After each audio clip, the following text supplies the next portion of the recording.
حضرت عبداللہ ابن حذافہ رضی اللہ تعالیٰ عنہ کو رومیوں نے قید کر لیا تھا، اور جب رومی آپ کو قید کر رہے تھے، پکڑ رہے تھے، جنگ میں کچھ موڑ ایسا آ گیا کہ بظاہر مسلمانوں کے قدم پیچھے ہٹ رہے تھے، تو 1000 آدمی نے 100 آدمی نے مل کے آپ کے گرد گھیرا ڈالا اور بڑی مشکل سے آپ کو گرفتار کیا۔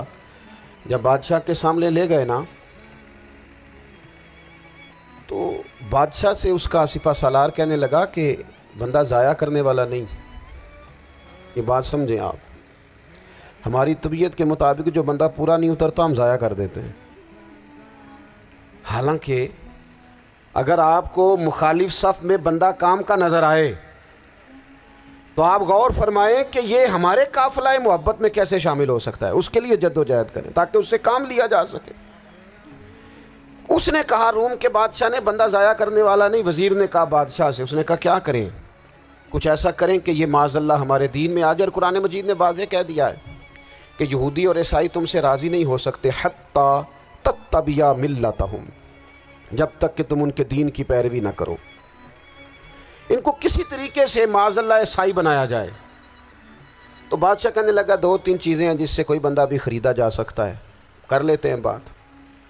اس نے سب سے پہلے حضرت عبداللہ ابن حذافہ سے کہا کہ جتنے پیسے آپ کہیں گے آپ کو ملیں گے، آپ اس دین میں آ جائیں معاذ اللہ۔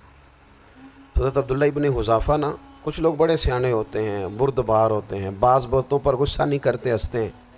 حضرت عبداللہ ابن حذافہ ہنس پڑے، فرمانے لگے تجھے کس نے بادشاہ بنایا؟ تو بڑا بیوقوف آدمی ہے۔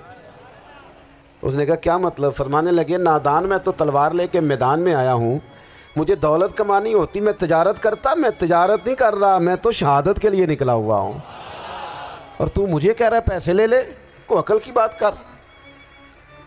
اس نے دوسری بات کی، اس نے کہا کہ میں بادشاہ ہوں، میرے نیچے جتنے بھی عہدے ہیں، وزیر، مشیر، وزیر خزانہ، جو آپ عہدہ کہیں گے آپ کو دے دیا جائے گا، آپ اس طرف آ جائیں۔ تو حضرت عبداللہ ابن حذافہ کہنے لگے پھر کہتا ہوں تو بڑا نادان ہے۔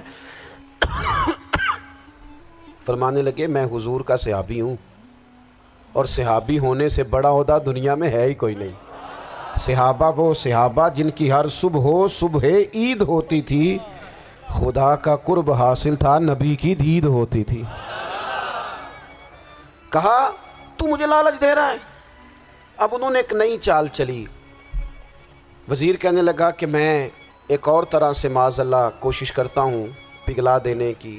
آپ اندر کمرے میں قید تھے تو وہاں ایک خاتون کو بنا سوار کر بھیج دیا گیا۔ دوستو یاد رکھنا، تگڑا اور مضبوط جوان پتہ کون ہوتا ہے؟ جس کی نظریں پوری طرح اس کے کنٹرول میں ہوں، یہ علامت جوانی ہے۔ تو حضرت عبداللہ ابن حذافہ کمرے میں تھے، تو وزیر کی بیٹی اندر سجی سنوری پہنچ گئی۔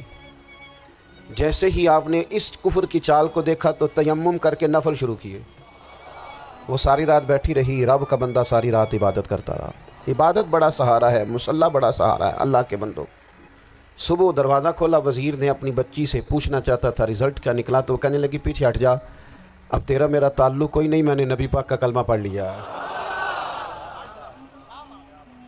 اس نے کہا میں نے بھی زمانہ دیکھا ہے، پر یہ کیا لوگ ہیں، کستوری کے بنے ہوئے، سندل سے دھلے ہوئے، کہ میں ساری رات کمرے میں رہی اور 100 اور 1000 آدمی جس جوان کا مقابلہ نہ کر سکے، اتنا طاقتور جوان کمرے میں رہا اور اسے نظر اٹھا کے نہ دیکھا۔